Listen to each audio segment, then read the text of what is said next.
ദേവുവിനെ ലക്ഷ്മിയമ്മേനെയും കൊണ്ടുവിട്ടിട്ട് വരുന്ന സച്ചി രേവതിയോട് പെട്ടെന്ന് കുളിച്ച് റെഡിയായി വരാൻ പറയുന്നു. തുടർന്ന് കാര്യം തിരക്കുന്ന രേവതിയോട് ഇന്ന് നിന്റെ ജീവിതത്തിൽ വലിയൊരു മാറ്റം സംഭവിക്കുമെന്നും കുറച്ച് കഴിയുമ്പോൾ നിനക്കെല്ലാം മനസ്സിലാകുമെന്നും സച്ചി പറയുന്നു.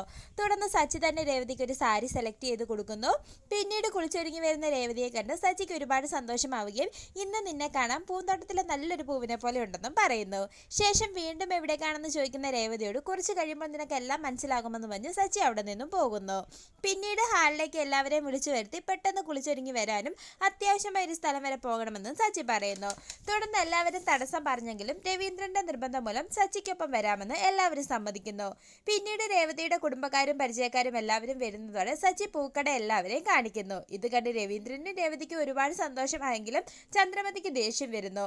തുടർന്ന് നിന്നെ ഒരു വേലക്കാരിയാക്കാൻ ഞാൻ അനുവദിക്കില്ലെന്നും നീ സ്വന്തമായി തൊഴിൽ ചെയ്ത് വരുമാനം ഉണ്ടാക്കണമെന്നും ഈ പൂക്കട ഞാൻ നിനക്ക് തരുന്ന സമ്മാനമാണെന്നും സച്ചി രേവതിയോട് പറയുന്നത് കാണിച്ച് എപ്പിസോഡ് അവസാനിക്കുന്നു.